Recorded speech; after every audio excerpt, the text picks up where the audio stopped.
Welcome to your favorite travel show, Tourismus Namibia. I'm your host, Glenora Shipura, getting right into what you can expect in today's broadcast. Under topics, we discuss the increasing trend of rhino poaching in Namibia, the launch of the visa on arrival for international visitors, and pangolin poaching in Namibia. Under destinations, we take a look at the Temapo Kitchen in Shandumbala Katutura and at the Central Lodge in Keemanshoop. Under To The Point, we find out more about Namibia Wildlife Resorts upgrades and maintenance plans. We'll be right back.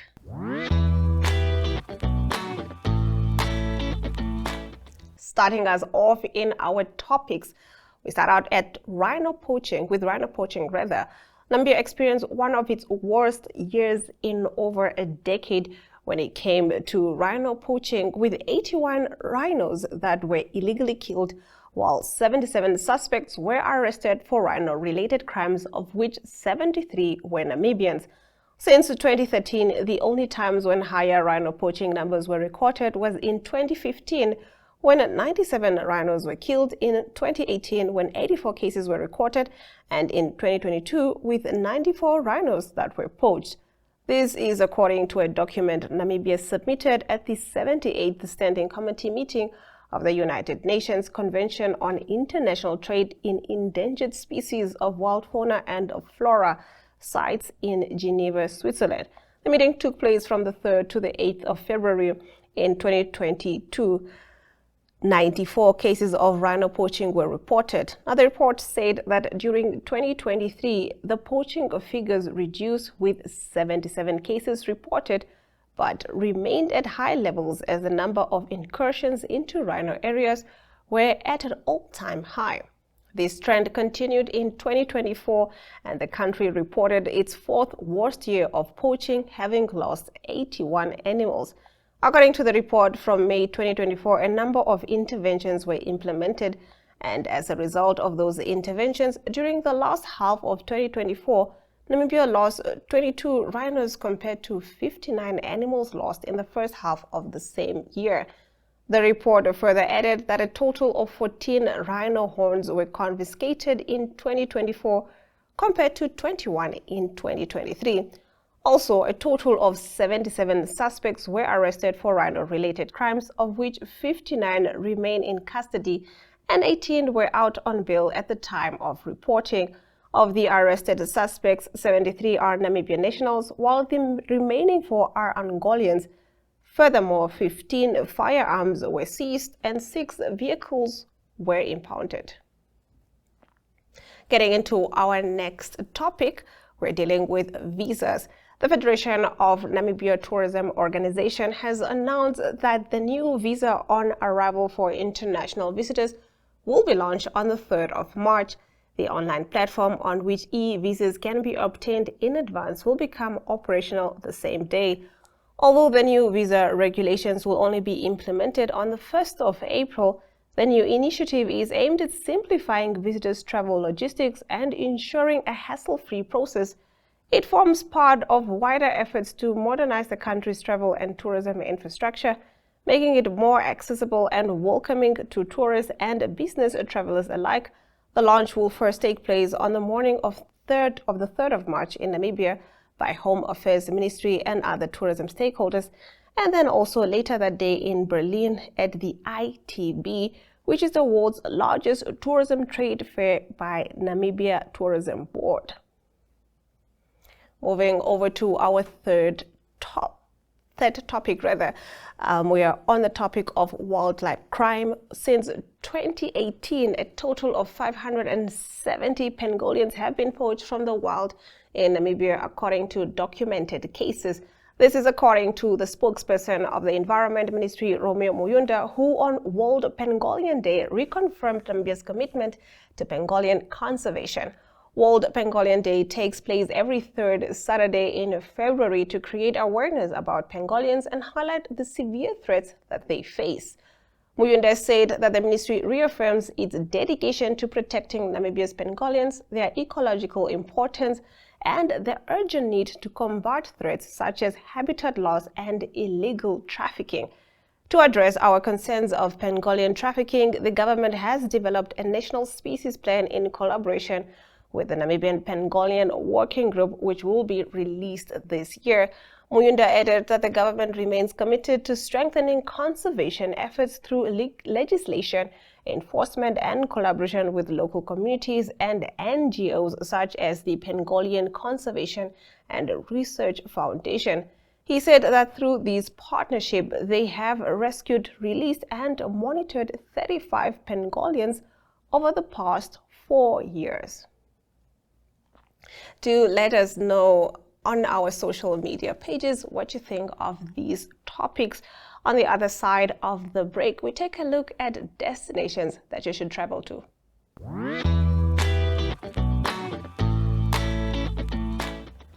First up on our destination is Temapo Kitchen right here in the capital city.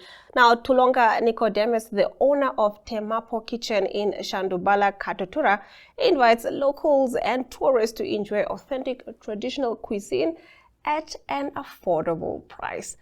I think we should all pay a visit to this establishment. Let's take a look.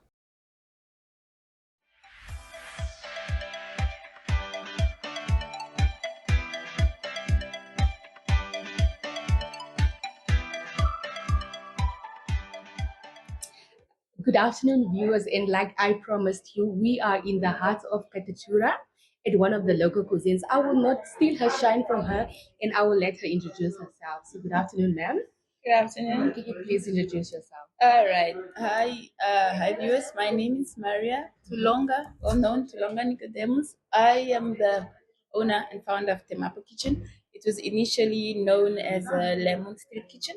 Okay. We changed it just so that it can have a name that people can resonate more to. Since we sell traditional food, and it's mostly Oshwamba traditional food. Okay. Temapo Kitchen. We started selling traditional food. Okay, let me say way back when my mom used to sell kapana. That's where we started. That's where we learned how to cook. But then, formally now as a business, it was 2020 to be more precise. And so, what do we sell here, as you can see, mostly what we sell the most is Shwambo. Okay, not the Shwambo, let's say marathon chicken. Marathon chicken that we slaughter on a daily basis. We do have a few suppliers, Kabikwa, a few suppliers in town where we get our chicken from nearby farms. Okay. So we try by all means to bring our customers to give them traditional, fresh. Yeah. So we have mopani worms, oshingali, meat from Ombida, ombidi, sorry, ombidi, pork, variety of trotters, and then we have if you see at our buffet, every Tuesday, Friday, and Sundays we have a $75 buffet where you get to eat whatever is on there. Okay. It's mostly the food that we sell on a daily basis. We have matangara, beef stew, a variety of trotters, as I say. Sometimes smileys, goat heads, and so on. And we always try to change our menu. Okay, so like people do get tired of the 3-star meal, but I do believe local cuisines also have 3-star meals or the 3 top meals. What would you say are your top 3 sold out meals every day? Every day it's a marathon chicken. Okay. It's mopani worms and then pap, mahango pap. Yeah, those 3 sell the most. So, like a lot of people sell traditional food, yes, but how will you encourage the viewers to come to your place? Why? Why this one and not the other one? Like we all need to Okay. sell our things. Well, yeah, really. As I said earlier, we try by all means to have fresh food. Okay. Yeah, we don't keep food in the fridge. So the fresher, the better, and that's what everybody. Even when they call, they ask, "When did you slaughter chickens?" And so I promise now that we slaughter our chickens on a daily basis. Yeah, sometimes they are slaughtered the day before, but we try by all means to make sure that we give them fresh food, be it the ombidi. We don't sell the dried one. Okay. Because that one has been exposed to the sun and whatnot. So Yeah. people always look for the fresh obidi, and we try to have it throughout the year from variety of suppliers. Yeah. Okay, so where can people find you? On Instagram, Facebook? Yeah, on Where? Instagram, we are Temapo Kitchen. Okay. Instagram, and then physically we are in Shandumbala, the Moon Street, F7238, exactly where Fluffy's artist. Okay. Yeah. There you had it, viewers. Don't say I did not plug you with the best local cuisine here in the heart of Shandumbala. Thank you for having us. I hope you guys will storm to her right now because people are here and I can smell the food. But that's it for today, viewers. All right, next up in our destination is a Central Lodge. Now, Nichelle Maynes, a waitress at Central Lodge in Keemanshoop, shared insights into the establishment housed in an old German-style building. Now known for its warmth, hospitality, and historic charm, the lodge offers guests a comfortable stay with modern amenities and excellent service. It remains a favorite stop in southern Namibia. Let's take a look at why that is. Good morning. My name is Nichelle Minis from Keemanshoop. I'm a waitress at Central Lodge in Keemanshoop. Can you just tell us the services you guys offer in terms of rooms? Okay, so we have 27 rooms, accommodation, food, and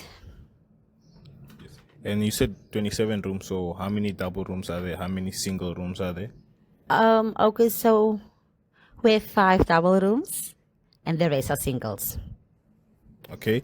In terms of food, what type of food do you guys offer your customers? We serve breakfast, lunch, and dinner. We open at 7 in the morning and close at 10 in the evening. How many employees does the establishment have? We are 8 waitress, 4 for day shift, 4 for night shift, and 4 cleaners for the rooms. And then we have 8 chefs also, 4 for day shift, 4 for night shift. Okay. The fact that the establishment is located in the south, just how often do you guys receive customers from abroad? A lot. So we are having, per month, we're having like five tours coming in. So every week we have a tour. About 30, maybe 40 people. Sometimes it's 22, sometimes it's 30. Yeah, but every week we are receiving. Okay, can you maybe just mention a few countries of where these tourists maybe come from? Germany and Dutchland, China, Japan, yes. Okay, I mean, China, Japan, Germany. Just tell us about the language barrier. How do you guys communicate to the customers just to cater to their needs? We communicate through English, but we do have a supervisor that is German, so it's not that very hard to communicate with them because he's talking the language, and then they come back to us in English, and then we know exactly what to do. Okay, and for someone who has never been here before, what would you tell them is your best dish that you guys offer, and why?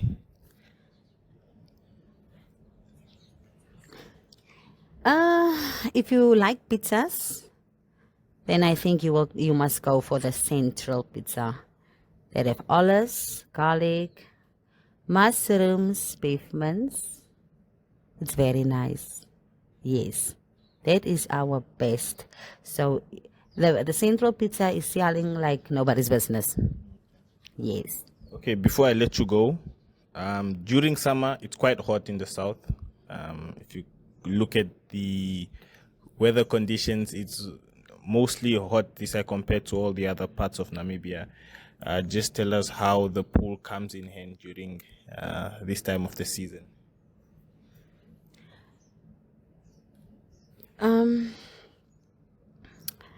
People are swimming during the year. Even if the Germans are coming, whether it's winter, it's cold, they are swimming. Thank you very much. That concludes our destination segment. But do not go away. On the other side of the break, we'll be taking a look at To the Point.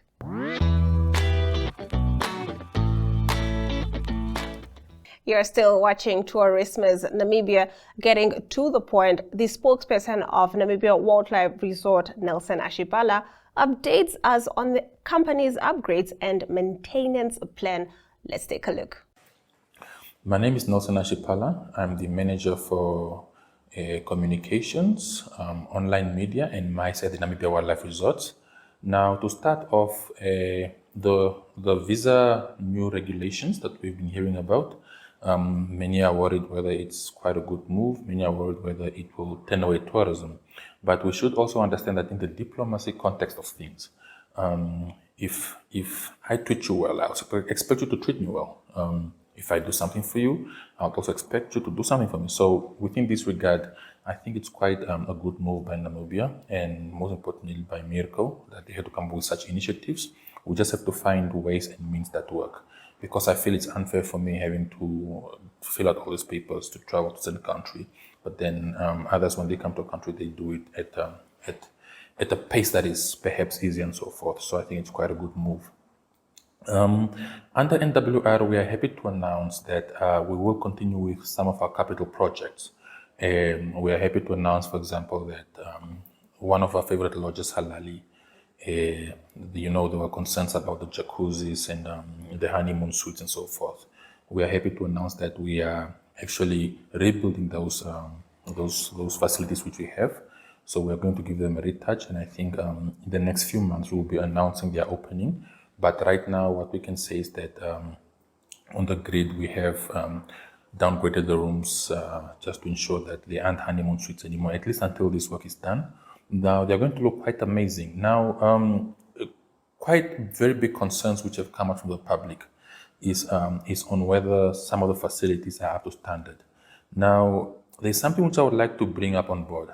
Certain facilities that are owned by the NWR, they were built in the 50s, in the 60s. Obviously, they are quite old. They are outdated.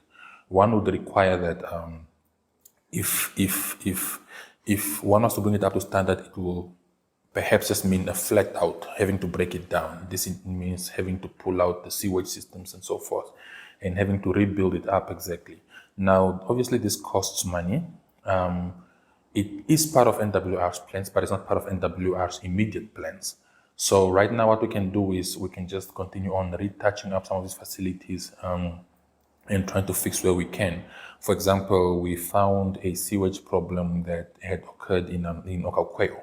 Now, this sewage problem, having to fix it involves having to dig up all those pipes from underground and having to ensure that you have laid in new pipes again.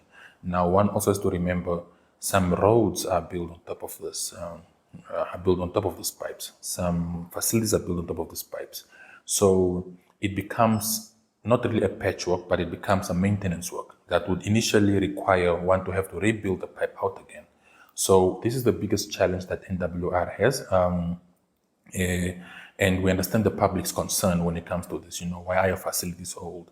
But once you compare it to newer facilities that were built a few, 10, 15 years ago compared to something that was built in the decades before the 50s. So it makes things very, very hard and difficult to bring these things up to scratch.